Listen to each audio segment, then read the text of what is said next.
खुद से एक वादा करो कि हाँ चाहे जैसा भी हो जो भी हो मैं मेहनत करूंगा, तभी हो पाएगा। तो नीट 2025 एग्जाम के लिए जस्ट 4 मंथ्स के अराउंड बचा हुआ है। तो इस वीडियो का बहुत सारे स्टूडेंट डिमांड कर रहे थे कि नेक्स्ट 4 मंथ्स प्रिपरेशन करके कैसे 450 से लेकर 500 प्लस स्कोर कर सकते हैं, वो भी जीरो से स्टार्ट करके। अब इतने ही मार्क्स क्यों? क्योंकि बहुत सारे स्टूडेंट का उनके कैटेगरी के अकॉर्डिंग एमबीबीएस में सिलेक्शन हो जाएगा, या फिर बहुत सारे स्टूडेंट ये सोचते हैं कि नीट क्रैक तो कर नहीं सकता, इतने मार्क्स आ जाएंगे तो मैं दूसरे कोर्सेज में एडमिशन ले लूंगा। तो उन्हीं के लिए ये वीडियो है, कैसे करना है क्या करना है सब कुछ बताऊंगा।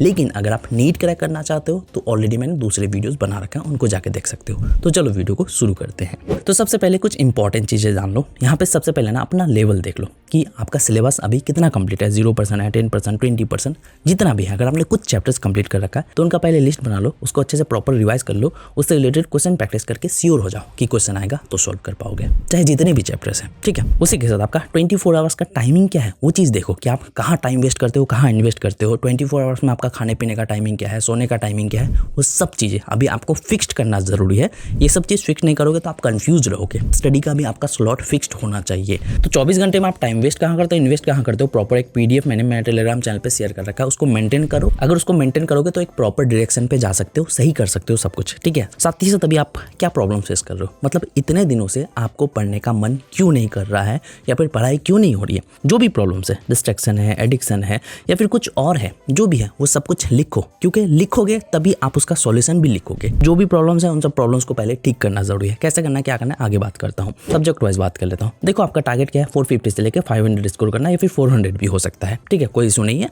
यहाँ पे टोटल टाइम बचा हुआ है तो 130 डेज के अराउंड मान लेता हूँ कि 4 मंथ ही बचा हुआ है। तो इसमें से आपको करना क्या है, बायो में आपको 320 से लेकर 340 प्लस मार्क्स लाने की कोशिश करना है। अगर इतने मार्क्स लाना है 320 लेके आ सकते हो आराम से, कोई दिक्कत नहीं है, क्योंकि बायोलॉजी में 320 मार्क्स तक इजी टाइप के क्वेश्चंस ही आते हैं, तो अच्छे से पढ़ोगे हो जाएगा। केमिस्ट्री में आपको 100 ही लाना है, और फिजिक्स में आपको 80 से लेकर 100 लाने की कोशिश करना है, depending on your target, right. और ये इजी है, उतना ज्यादा डिफिकल्ट है ही नहीं। तो आपको टोटल चैप्टर्स करने हैं 40 के अराउंड, या फिर 45 चैप्टर्स करने हैं। वेटेज वाइज चैप्टर्स का ऑलरेडी मैंने वीडियो बना रखा है, लेटेस्ट वीडियो डाला था, उस वीडियो को जाके देख लो। सब्जेक्ट वाइज भी मैंने वीडियो बना रखा है। यहाँ पे आपको थोड़ा मैं बता देता हूँ करना क्या है। देखो जैसे कि अभी दिसंबर के जितने भी डेज बचे हैं, चाहे 7 दिन हो 8 दिन हो, जितने भी डेज है, पहले बेसिक्स अच्छे से क्लियर करना जरूरी है। स्टडी हैबिट बिल्ड करने के लिए और अच्छे से समझने के लिए बेसिक्स के लिए आप क्लास 11 से बिल्कुल स्टार्ट करोगे बायोलॉजी से। फिजिक्स के लिए आप क्या करोगे, काइनेमेटिक्स वगैरह, बेसिक्स, मैथ, वेक्टर, ये सब करना है आपको। और केमिस्ट्री के लिए आपको जो इनऑर्गेनिक केमिस्ट्री करना है। इनऑर्गेनिक केमिस्ट्री में सबसे पहले तो पीरियोडिक टेबल करोगे, फिर केमिकल बॉन्डिंग करोगे, ठीक है। यहाँ पे आपको जो इन डेज में हैबिट बिल्ड करने की कोशिश करना है, फोकस और कंसिस्टेंसी मैनेज करने की कोशिश करना है, प्रॉपर टाइमिंग आपको स्टडी में देना जरूरी है, कितना दे पाते हो वो सब कुछ करना है। प्रॉपर एक चैलेंज वाला वीडियो मैंने अपलोड कर रखा है, यानी कि दिसंबर का एक टारगेट दिया था मैंने, उसमें मैंने 14 डेज का एक चैलेंज दिया था, उस चैलेंज को कर सकते हो, जिससे आपका स्टडी हैबिट भी बिल्ड हो जाएगा अगर सीरियसली फॉलो करते हो। और साथ ही साथ चैप्टर्स का ट्रैक लिस्ट के लिए ऑलरेडी मैंने एक पीडीएफ शेयर कर रखा है मेरे टेलीग्राम चैनल पे, उसको भी आपको मेंटेन करना है। तो जनवरी से एंड तक आपको क्या करना है, सबसे पहले तो मंथली टारगेट के लिए, स्ट्रेटेजी के लिए, टाइम टेबल के लिए एक पूरा सीरीज में चला रहा हूँ। 5 मंथ चैलेंज सीरीज मैंने स्टार्ट किया था दिसंबर से, तो उस सीरीज को फॉलो कर सकते हो। फर्स्ट मंथ का टारगेट आप अभी से स्टार्ट कर सकते हो, या फिर जनवरी से स्टार्ट कर सकते हो। उस टारगेट के अकॉर्डिंग स्टडी करोगे तो आपके लिए ईजी हो जाएगा, प्रॉपर तरीका मैंने उसमें बता रखा है, ठीक है। तो यहाँ पे ये भी चीज ध्यान में रखना है कि कौन से सब्जेक्ट में कितने चैप्टर्स करना है। बायो में आपको सारे चैप्टर्स ही करना है, कोई भी मिस नहीं करना है।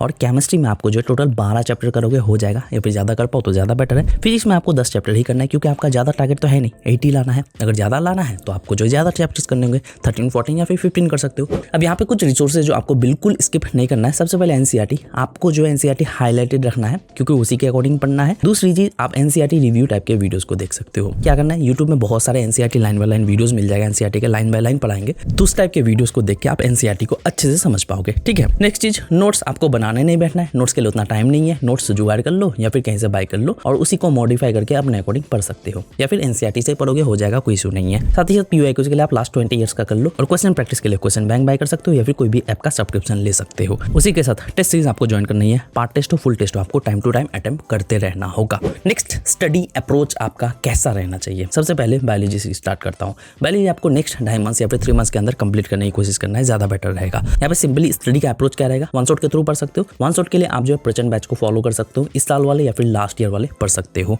या फिर यकीन 6.0 से भी पढ़ सकते हो, या फिर क्रैश कोर्स भी ज्वाइन कर सकते हो जो रिसेंटली लॉन्च हुआ था। क्रैश कोर्स को ज्वाइन करना चाहते हो, इस कूपन को अप्लाई करके एक्स्ट्रा डिस्काउंट ले सकते हो, राइट। सिंपली आप बायोलॉजी के लिए वन शॉट के थ्रू पढ़ सकते हो, या फिर उस बैच के थ्रू पढ़ सकते हो। साथ ही साथ आपको एनसीईआरटी भी पढ़ना है। वन शॉट के थ्रू कैसे पढ़ना ऑलरेडी मैंने एक डिटेल वीडियो बना रखा है, उस वीडियो को जाके देख लो। लेक्चर देखने के बाद आपको proper NCERT line by line अच्छे से समझना जरूरी है। अगर आपने लेक्चर देखने के बाद एनसीईआरटी अच्छे से समझ लिया तो वहीं पे आपका कॉन्सेप्ट अच्छे से क्लियर हो जाएगा। फिर जब आप क्वेश्चन प्रैक्टिस करोगे, क्वेश्चन प्रैक्टिस में आपको पहले इजी टाइप के करोगे, फिर मॉडरेट, फिर डिफिकल्ट टाइप के क्वेश्चन क्वेश्चन प्रैक्टिस करोगे। साथ ही साथ आपको PYQs भी करना है। बट यहाँ पे एक चीज़ ध्यान में रखना है, जब भी कोई क्वेश्चन सॉल्व नहीं होता है आपको अटकना नहीं है, रुकना नहीं है, टाइम वेस्ट बिल्कुल नहीं करना है। उसका सॉल्यूशन देख लो या फिर एक्सप्लेनेशन देख लो कि ये क्वेश्चन कैसे सॉल्व हुआ, आपसे क्यों नहीं सॉल्व हुआ, वो चीज़ भी देखना है। फिर एक्सप्लेनेशन देख के समझो, फिर उसी क्वेश्चन को 1-2 दिन बाद प्रैक्टिस करने की कोशिश करना। ये चीज़ करोगे ना, प्रॉपर कॉन्सेप्ट भी क्लियर होगा और कोई भी चीज़ भूलोगे नहीं। फिर उसके बाद आपको जो रिवीजन भी करना जरूरी है। रिवीजन आपको time to time regular basis पे करना, वीकली बेसिस पे करना है। रिवीजन का एक प्रॉपर वीडियो नेक्स्ट डे या फिर उसके बाद वाले दिन आ जाएगा, उसको देख लेना, ठीक है।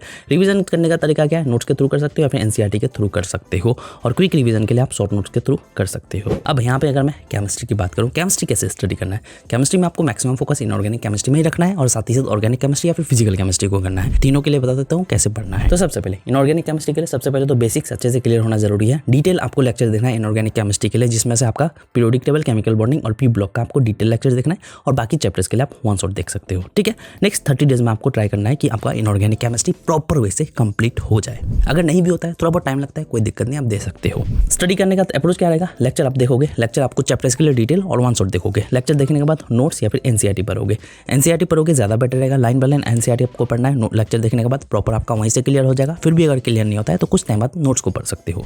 उसके बाद चाहो तो आप एग्जाम्पल्स देख सकते हो, राइट। उसके बाद जो आपको क्वेश्चन प्रैक्टिस एंड PYQs करना है, सेम अप्रोच आपका अप्लाई करना है जैसे मैंने बायोलॉजी में बताया। और यहाँ पे ध्यान में रखना है कि जितना ज़्यादा इनऑर्गेनिक केमिस्ट्री में रिवीजन करोगे उतना ही अच्छे से आपका क्लियर होता जाएगा, उतना ही याद रहेगा। नेक्स्ट ऑर्गेनिक केमिस्ट्री की बात करो तो ऑर्गेनिक केमिस्ट्री में सबसे पहले नेम रिएक्शंस वगैरह जितने भी हैं उन सबको पूरा लिस्ट बना लो और उसको रेगुलर बेसिस पे रिवाइज करना जरूरी है। लेक्चर आप देखोगे जो कि आप वन शॉट के थ्रू ही देख सकते हो, कोई दिक्कत नहीं है। फिर डिटेल लेक्चर के थ्रू देखोगे कुछ चैप्टर्स को, क्योंकि यहाँ पे आपका ज़्यादा चैप्टर्स का टारगेट नहीं है, तो वन शॉट के थ्रू भी कर सकते हो या फिर डिटेल के थ्रू भी कर सकते हो, कोई दिक्कत नहीं है। लेक्चर देखने के बाद सेम आपको नोट्स देखना है या फिर NCERT पढ़ना है, और एग्जाम्पल्स देखना है, सॉल्व एग्जाम्पल्स देखोगे, फिर क्वेश्चन प्रैक्टिस एंड PYQs करोगे, बाकी चीज़ें सेम। और बट यहाँ पे ध्यान में रखना है कि जितना ज़्यादा प्रैक्टिस करोगे ऑर्गेनिक केमिस्ट्री में उतना ही ज़्यादा आपका कॉन्सेप्ट क्लियर होगा। क्वेश्चन सॉल्व ना हो, सॉल्यूशन देखो, समझो, फिर क्वेश्चन प्रैक्टिस करो। नेक्स्ट फिजिकल केमिस्ट्री के बारे में बात करूँ तो सेम इसमें लेक्चर देखना है, बट डिटेल लेक्चर ही देखना है। वन शॉट का यहाँ पे कोई नामो निशान नहीं होना चाहिए, क्योंकि फिजिकल केमिस्ट्री हो सकता है कि आपको समझ ना आए। अगर वन शॉट के थ्रू समझ में आता है कोई दिक्कत नहीं, समझो, लेकिन यहाँ पे जरूरी है कि आपका कॉन्सेप्ट अच्छे से क्लियर होना चाहिए।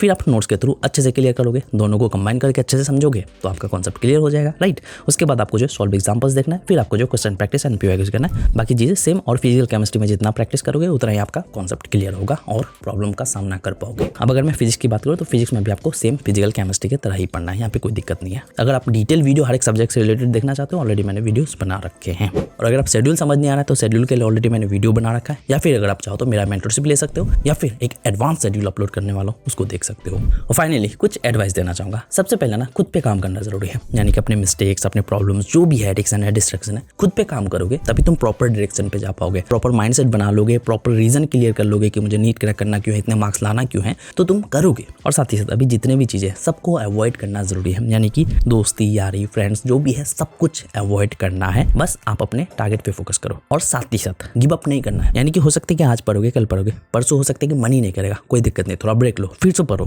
बार बार गिरोगे बट बार बार उठना है, मेहनत करना है। खुद से एक वादा करो कि हाँ, चाहे जैसा भी हो, जो भी हो, मैं मेहनत करूंगा, तभी हो पाएगा। तो बस मुझे आपको यही बतानी थी। नीट से रिलेटेड और वीडियोस मेरे चैनल पे मिल जाएगा, जाके चेकआउट कर सकते हो। तो बस मिलते हैं नेक्स्ट वीडियो के साथ। Thank you.